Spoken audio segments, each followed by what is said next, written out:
So yes, thank you all for joining us here for this session. I'm really personally excited as one of the most sessions I'm most interested in personally. So Charles, it was a delight and a pleasure and so engaging to be in the men's panel with you and talk about masculinity and manhood and healthy masculinity and toxic masculinity. So I'm just happy to be back here with you and look at the more healthy version of masculinity and tonic masculinity instead of toxic masculinity. For all of you, I assume, who don't know Charles, Charles is a groundbreaking thought leader across a wide range of subjects, ranging from sacred economics to his more recent book, The More Beautiful World You Know Our Hearts Know Is Possible. And Charles, your original thinking and thought-provoking ideas are all, as I see them, all aimed at helping us dismantle and see through the illusion of the story of separation. And I've just loved when I've heard you on a wide range of subjects. So in this session, Charles is offering us a vision and hope for a healthy tonic rather than toxic masculinity. And one of the things I mentioned, your book, Sacred Economics, one of the things I love about you is your courage and refreshing fact that all your content on your website is available for free, and it's all by donation. And somehow you live on the goodwill of others, and you've made it work. So it's a true testimony to the possibility of a more beautiful world our heart knows is possible. So I'll turn it over to you. Well, thank you for that kind introduction. That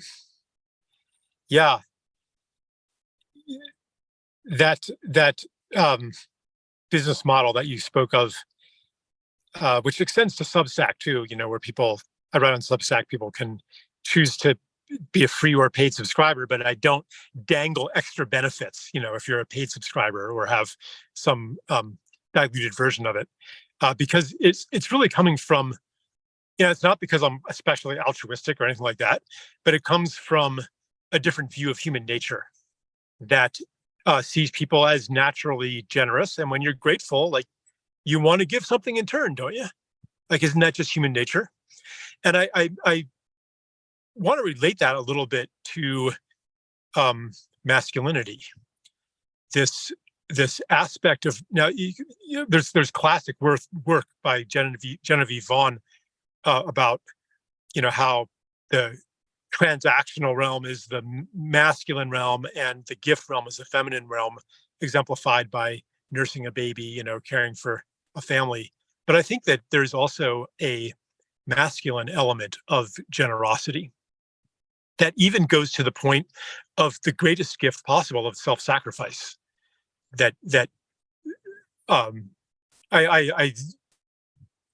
came to think about this after one of the mass shootings in our country. It was the Aurora Theater shooting, where somebody went into the premiere of Batman and just opened fire and killed quite a number of people. 4 of the people who died because they put themselves in the path of the bullet on purpose. 4 men did that to protect their wives or girlfriends. And there's this primal, this is the light aspect of the warrior archetype, that the shadow aspect is killing. The light aspect is I'm willing to die to protect what I love. What I love is more important than I am myself. I am a being with his own service to offer the world. And that is the essence of what I would like to call tonic masculinity. It's not dominating, but it might be assertive.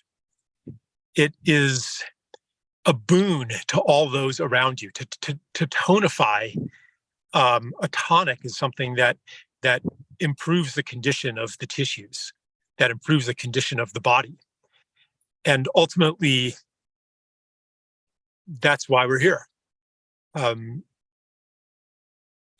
that impulse is channeled through all kinds of cultural conditions, through patriarchy, even through the distortions of the objectification of women. Yet it's still, that energy is still there. And so in a patriarchal culture, it takes the form of, yeah, I want to provide for my family, be the breadwinner.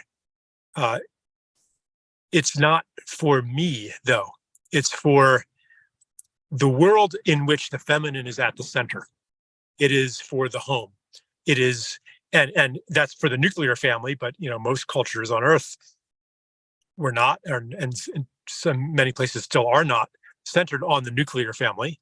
So it could be the clan, it could be the village, it could be the tribe.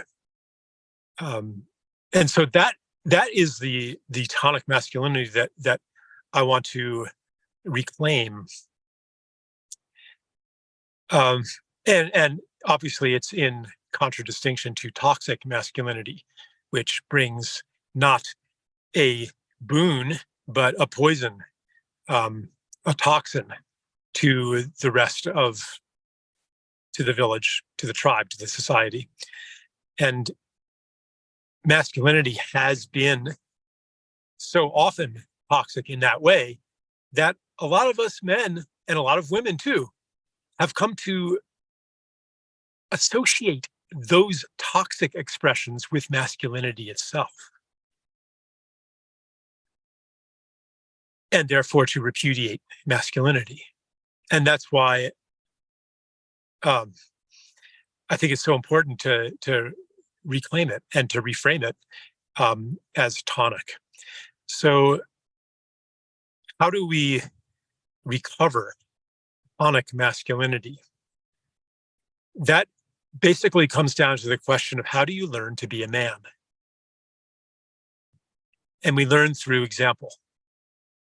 We model after the father figures and the male role models in our life. And they not only give us an example, but they might, especially if we're in a healthy culture, or at least the vestigial elements of a healthy culture that are still with us, we had not only models, but maybe even some instruction on how to be a man. This instruction can come from elders. It can come from mature men. It can also come from a collective intelligence of a peer group that, for example, tries to put adolescent men just coming into manhood, through an initiation, through a coming of age passage, an ordeal. It's instinctual. That's a lot of what's behind military hazing, fraternity hazing, gang hazing, like all of these aggregations of young men, they instinctively generate rituals in order to usher somebody into manhood. And these rituals are not simply, oh, we're going to do some, bad things to you. They are designed to face you with your mortality, to get you serious, to confront you with conditions that you didn't know you could handle.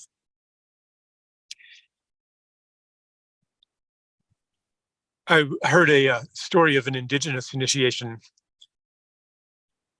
of a boy, and he's reaching adolescence. The older men are starting to notice that he's becoming interested in girls.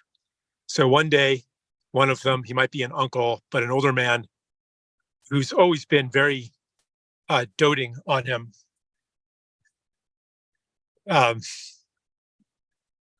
he comes up and in a very stern, scary voice says, he's in the middle of play. This boy's in the middle of play. He says, "It's time to die." And he grabs him and he drags him into the forest. And sets him down on an anthill or something like that, and there is no mercy here, and he has to build himself a shelter. He has to find his way, and he makes it through. And when he comes out, that man says, "The boy is dead. The man has been born." So I'm telling the story partly to kind of hark back to my own story, which, like many men, involved athletics. I was on the track team in high school and college, and my high school coach was quite extraordinary, actually. He had a reputation of being quite sadistic, taking pleasure in our suffering through the workouts that he imposed on us. And maybe he was, but there was something else there, which was that he knew better than we ourselves knew what we were capable of, and would not stand for our excuses. He would not stand for our capitulation. He would not stand for our desire to express weakness so that mommy would come and take care of us. But he was like, "No, you can do this. And you have no alternative. Like, I am putting you in a situation where you have to do it." And like, yeah, we could have stepped off the track, but to do that would have faced humiliation. Like, and the same is true for young men in indigenous cultures. You have to do it. Nobody is going to kill you if you don't do it. But the most important thing to you is not your survival.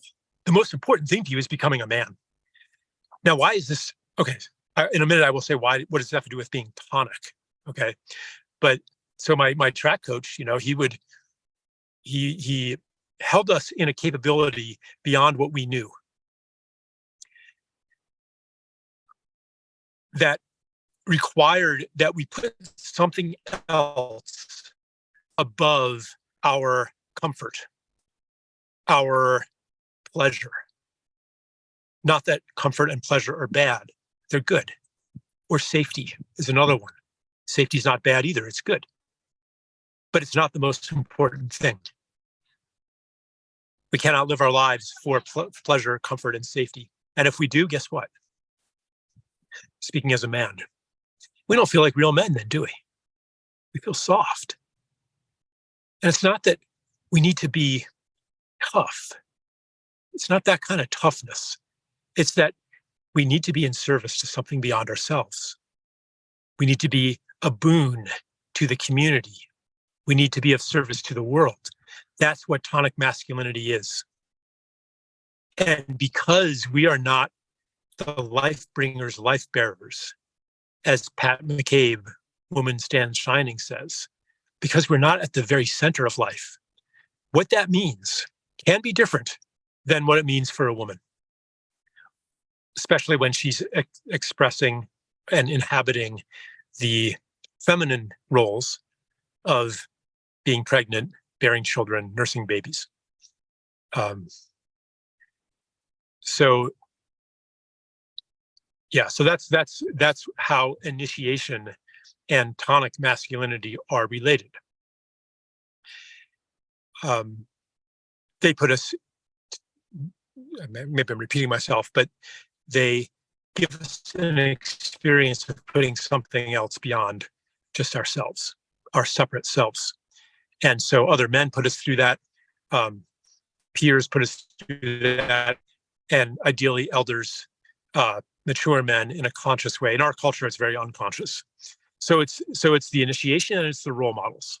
It's the people who demonstrate a positive vision of what a man can be, or what a man should be. And so I would like very much to invite the people present to share stories of how you learn to be a man. And there's going to be, and we could share a lot of very traumatic stories and very dysfunctional stories.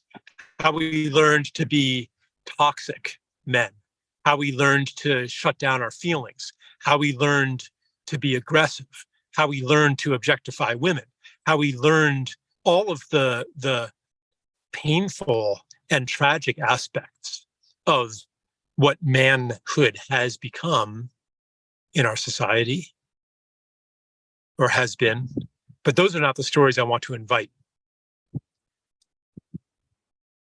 I want to invite the stories that are in fact tonic to us.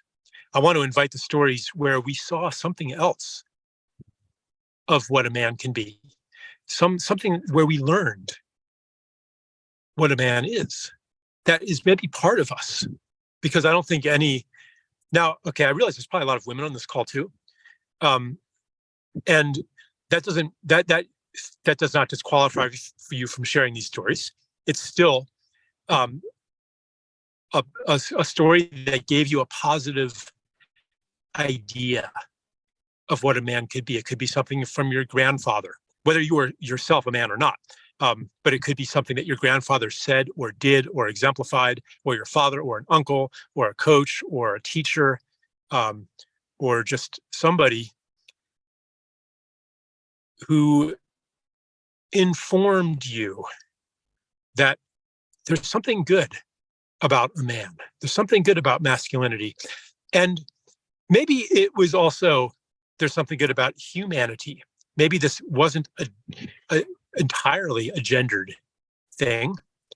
But I'm asking you to pick one that just on a feeling level, it does feel gendered. It feels like it showed you a positive example of tonic masculinity, not just tonic humanity, tonic masculinity.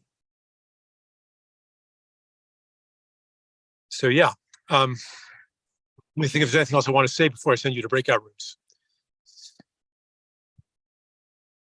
And oh yeah, there is one more thing. Like, I briefly scanned one or two of the chat comments. You know, we could debate about whether masculinity as a category is even valid. We could delve into the social construction of these things. We could ask whether, I don't know, I saw one comment that, you know, who says that pregnancy is feminine? Maybe that could be masculine. Like, okay. I want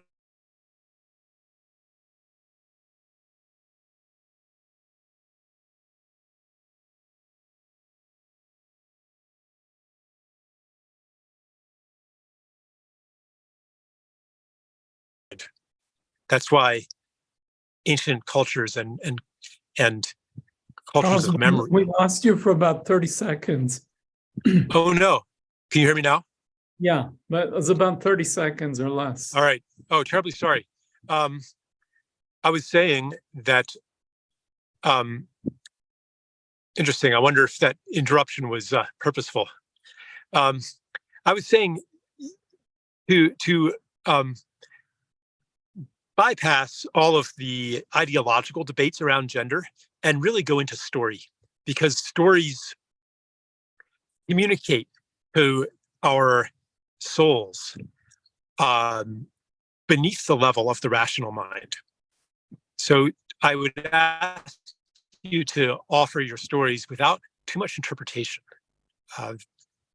And so the invitation is to share a story. It could be an uncle, could be a grandfather, some masculine figure in your life who either through word or teaching of you or mentorship, or simply through his example, illuminated something of the positive tonic masculine. And we'll give you 15 minutes in groups of 4.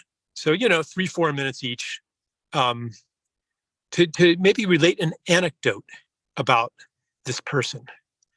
A moment.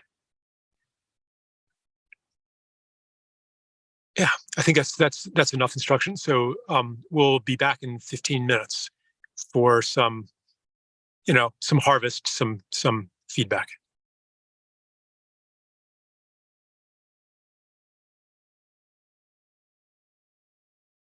So Michael, the balls. Breakout rooms are open. You may see an invite, but please just go ahead and join the breakout room.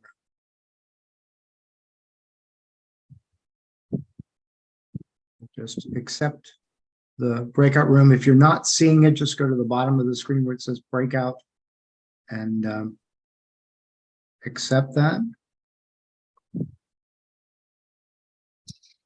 Looks like more and more people are seeing it.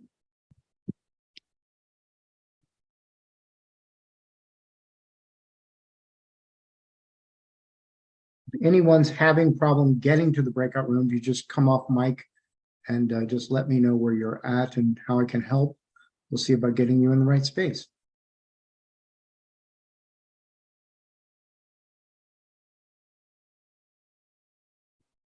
I see several of you still in the main room. You've been invited to a breakout room. You should see an invite to accept that. All you need to do is join.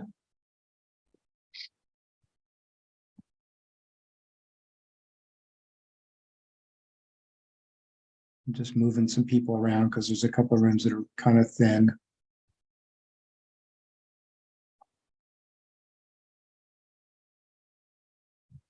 I'm going to go, who's that? All right, I'm going to go to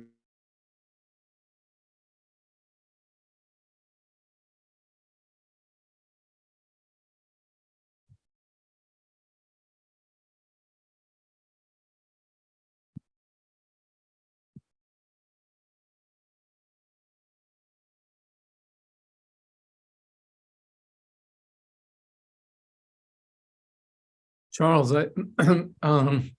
Yeah. we could chat a little bit. I'm eating my lunch because this is my only chance. Yesterday I went through the whole day without eating. It was so packed. But anyway, I don't know if you heard my opening thing or saw my 4-minute video that I did about why I started this, but it's such an interesting thing for me about how men are enculturated to be the warriors, to go fight and protect the tribe. So I grew up in Israel, and the whole thing was, you're enculturated to man up, to toughen up, so you can go to the military and fight and kill for your tribe, for your country.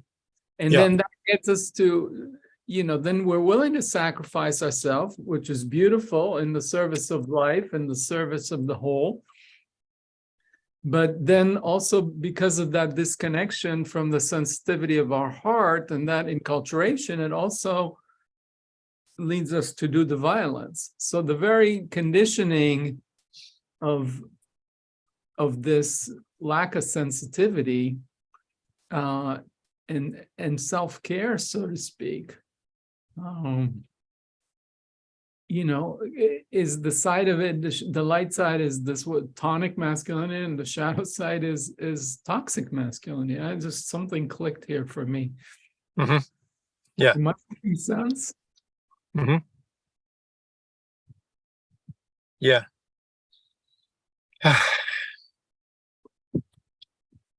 Yeah. It's messed up. Oh, It's messed up. This whole world. So much confusion and trauma, and I don't know, even like looking at the chat, I feel like I'm already kind of poking a hornet's nest. There's pushback even against saying that pregnancy is feminine. And yeah, no. Should be interesting when we open it up to comments. We'll see what comes out. Well, as you told me when the first time I emailed you that I wanted you to join, you said, you're stepping into a landmine. Yeah. And here we are. But yeah, it is a hornet's nest, and some people are not going to like it. But for every one of those, I bet you there's, I don't know how many, 20, 30 people where you've given them hope, you've given them something. So somebody, one or two persons is pissed off at you, but 30 people, you've given them a sense of dignity and a role model of what healthy masculinity could be. And that's an example of tonic masculinity. So it's painful to get this feedback and, get flack. I Yeah. mean, Oh, yeah, we'll see.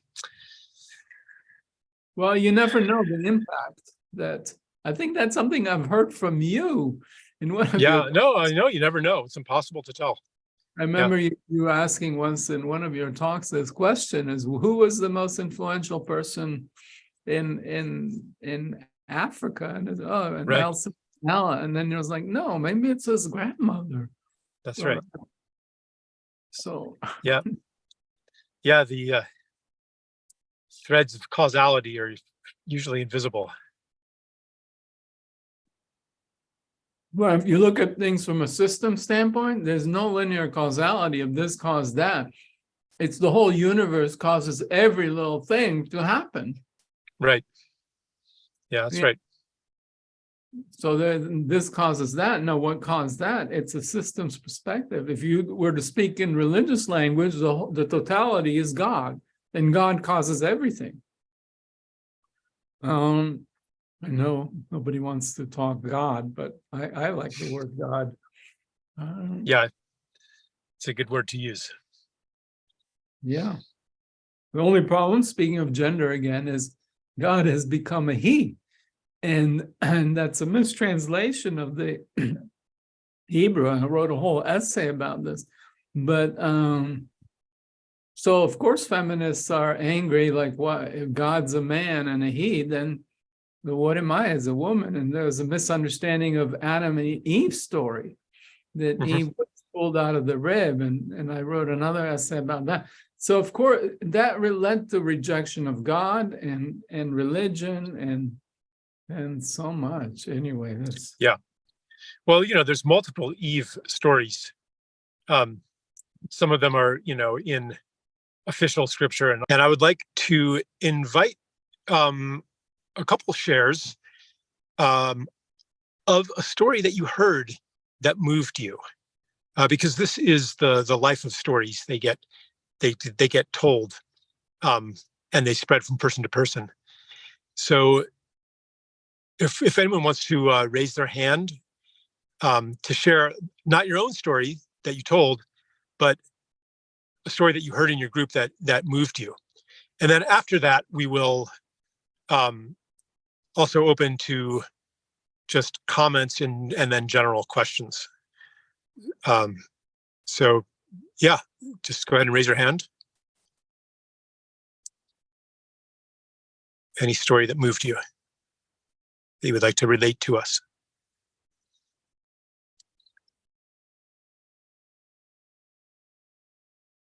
Are you calling on people? Michael, I see Abel here. You can unmute yourself.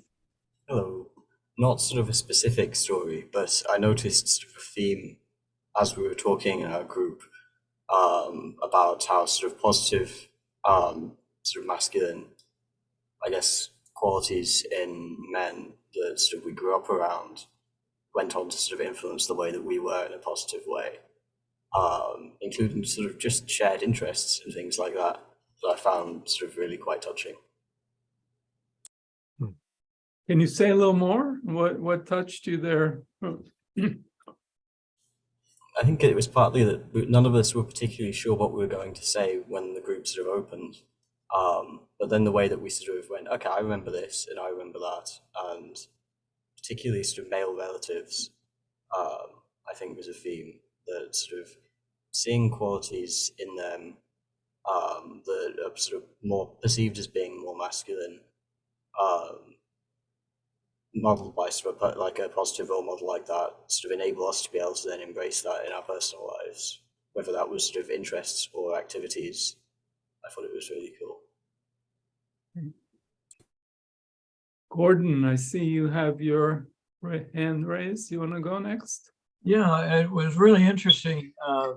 I was asked by my former wife to raise our daughter as a single parent from the time she was 8.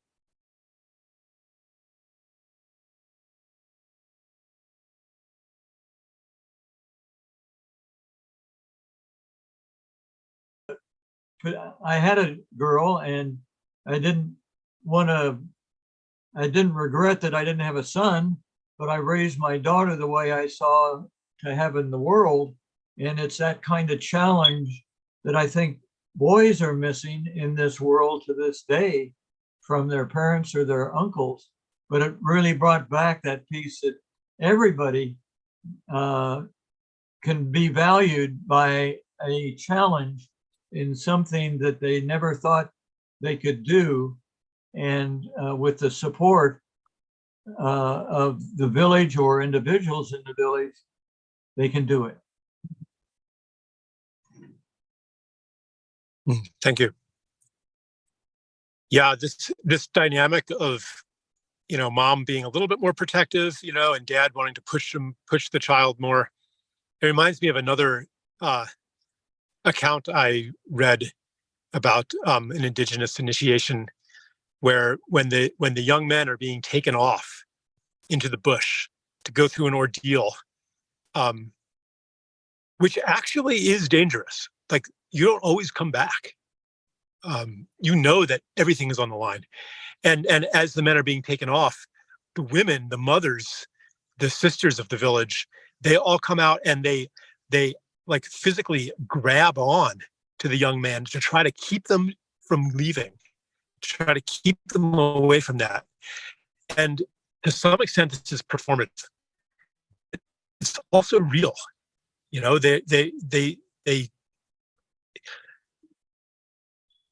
That to work against that pull is part of maturation.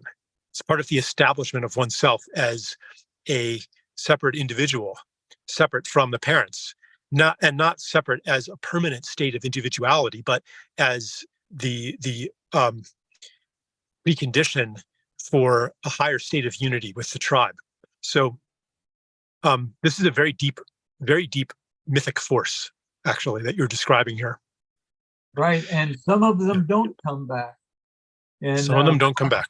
I think you're talking about Malidoma Samay in his stories. That's another one that's coming to mind. It wasn't that particular account, but I actually recently reread that book. Amazing. Yeah. Is there anyone else who wants to share a story that touched them, or? I believe Ocean has their hand up. Okay. Yeah. Hello. I want to be transparent and say that this wasn't a story that was shared in the group by another person. We ended up talking about some other things, but this is a story that is a friend of mine's story that I was present for. We were in a group where there was a teacher. It was a group of maybe 70 people. And this particular teacher was from a different culture and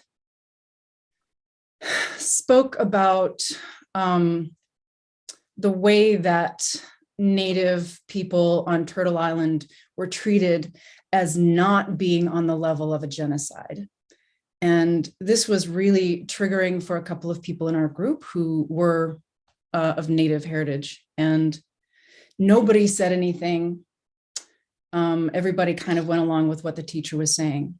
And then after the break, there was one person who did speak up on behalf of Native peoples and spoke about the atrocious, egregious ways that Native people were treated on Turtle Island as an actual genocide. And that to me felt like a really tonic move to stand up in a group where the common understanding was being challenged. The thing for me that I want to point out that this wasn't a male identified person in the group, but this to me really was the embodiment of tonic masculinity. Yeah, beautiful. That story touches me. And I think it hardly needs to be said, but I will say it, that the masculine and the feminine live within each of us and wax and wane through different phases of life.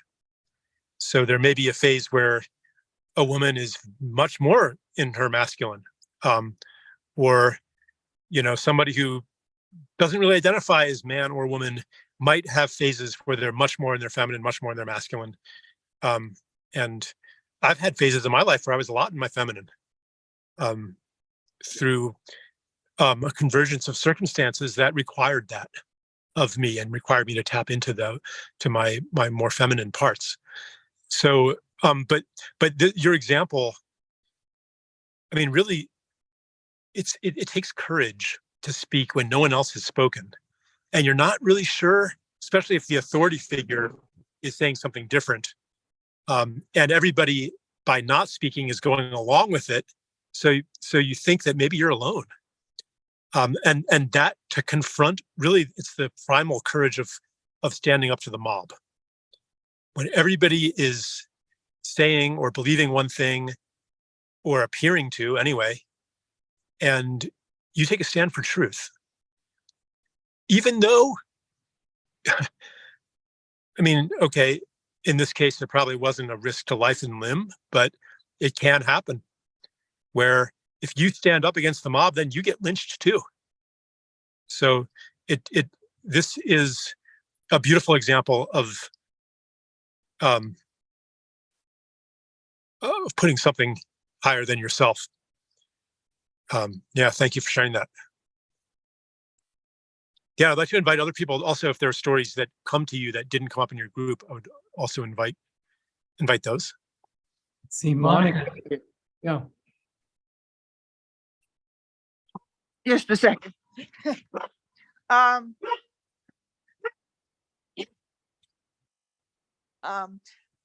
guess I had kind of a light. I'd always been a little begrudged by the talk about men being brave and being masculine, and them being the ones with courage and ability to step forward in tight situations and that. And just before Charles started speaking, a light went off, and I realized that the things I admired in my dad that I have used during my career, the ability to step forward and do things that needed to be done and be brave in scary situations like with animals. It was actually that he helped me to cherish my masculine inside of me. And it wasn't, it's all so streamlined in the way that myth has it, or, culture, but it's not. It's your masculine or feminine inside of you. And so for me, it's kind of a break to be able to hold that as part of myself. Thank you. It's been my whole stinking life kind of struggling against that and saying, well, no, girls can be brave. Girls can be, those things, and feeling like it was just pushed aside as no, it's just men. And so for me, it's a really big breakthrough to just cherish it in myself, my masculine. Can you name your father? John Jacob. Yeah. John Jacob. Yeah. Yeah. Thank you. And thank you to John Jacob. So many things. The things I talked about in the group were, and he had some things that weren't so positive, but those things that I learned from him and took into my adult life and used specifically in how I live. And I can cherish it more, or I don't know. It's a change of perspective. Mm-hmm. Yeah. Yeah. I think anyone who says that women can't or don't have as much courage as men is, it's ridiculous. Misunderstanding something. I mean, yes. The greatest courage I've ever personally witnessed was when I was present for childbirth. Yes. That was so humbling, to be present in those moments. Yes. Yeah. So what we're talking about though is maybe you could say the masculine expression of courage and the feminine expression of courage, and And- how both have their moment. And it may be, you know, in our group, we were on the edge of it, talking about, Abel brought it up, that, well, you know, some of these things, maybe if we it's like we need to soften these boundaries, maybe even let go of them. Because some of what I admired in my father could be put as feminine, is be his feminine coming out. And, you know, Yeah. we kind of hurt ourselves by having those sharp lines. Yes. Yeah, I would say that, you know, even to use the terms masculine and feminine, they can be useful. Like all categories, like all maps, they can be useful. Any map will illuminate something of the terrain, but Yeah. it also will hide something of the terrain. A road map doesn't show you the contours. A contour map doesn't show you where the water is necessarily, or where the wildlife lives. Like, there's so many different kinds of maps. So I think it's important to hold the maps lightly and not to turn masculinity and femininity into a new fundamentalism. Yes. But also not to say, well, they're nothing but a story, they're nothing but a performance, they're nothing but a construct, and that humans create reality. No, humans do not create reality. And this is one thing that I really deeply resonate with Pat McCabe, who's also been on this program, when she speaks of original instructions and things like that. You know, from an indigenous perspective, woman stands shining. She goes by also. Oh God, how philosophical do I want to get? The modern mind has trouble thinking mythically, has trouble thinking, like entering realities, holding them lightly, letting them go, is uncomfortable in the mystery. So I would invite us to use these categories as useful, and also recognize that any binary will have an edge, a border zone of exceptions. And the exceptions do not invalidate the rule. They do not invalidate the category, but they remind us that there's a deeper reality underneath the categories. So anyway, sorry to be so metaphysical there for a moment, but Well, and I really like what you said about the different times you express in your own personality, and also in your sex, you express different parts at different times of your life. They're more in the forefront. yes. Thank you. Yeah, thank you so much for sharing that. So I see Erica here. You want to speak? Yeah, thank you. One thing that this conversation is kind of bringing up to me is how tonic masculinity in particular is represented in media or not represented in media. And I just wanted to ask you if there are examples that you can think of in terms of movies in particular, because I think, you know, I'm thinking about my nephews, for example. Yes. They will go to a movie before they will read a book, you know? So do you have those kinds of suggestions of like, what are some of the tonic masculine representation in popular culture or movies that you can think of? Well, I'm not sure if this would be popular culture, but do you know the series, Avatar, The Last Airbender? Yes. Yeah. Well, when you were speaking, immediately Uncle Iroh came to mind. And also Zuko, actually, who's the, for those of you who are not familiar with the series, I mean, it's one of the few on-screen offerings that I feel happy to let my children watch. Carries such beautiful messages and complexity. But the Zuko, who I would say is almost the main character, or one of them, he starts out seeming quite evil, but goes through a tremendous initiation and maturation. And so I would offer, Uncle Iroh and Zuko in that series. The thing is, I don't watch a whole lot of. I was on the airplane the other day. It's like, maybe I'll watch a movie. I mean, I scrolled through like all of them that they had, which was like a couple hundred. What a wasteland. Yeah. Yeah. But I'm sure if I had a quiet moment, I could think of some more. Cool. Thank you. I just wanted to thank you. ask that question. Do we have a moment for one last one? I see Paint here, and then we'll need to wrap up. What do you? Yeah, let's do one more quick one. Yeah.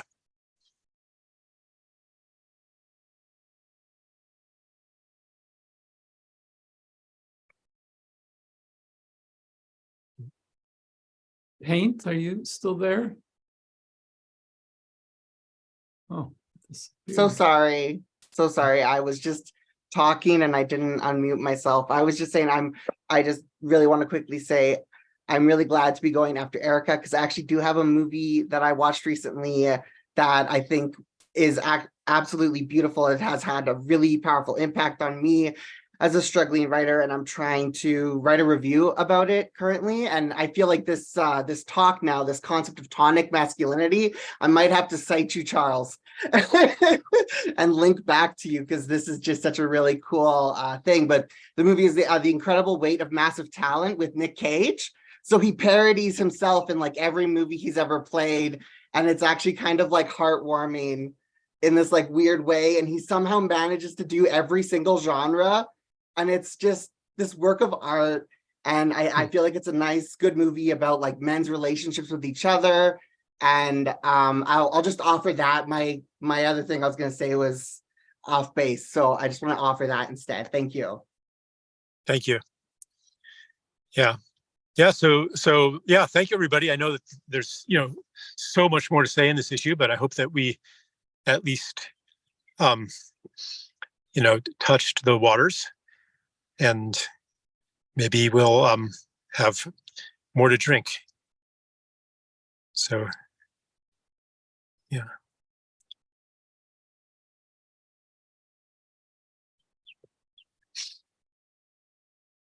Thank you, Charles. Any final words for us? I would just say, like, the whole topic of this whole program is very contentious and divisive these days, and can trigger a lot of indignation and rage that has deep roots and is coming out through this particular spring at this point. And I would just invoke the quiet, still point in the midst of the turmoil, and to carry that with us consciously as well. Yeah, thank you.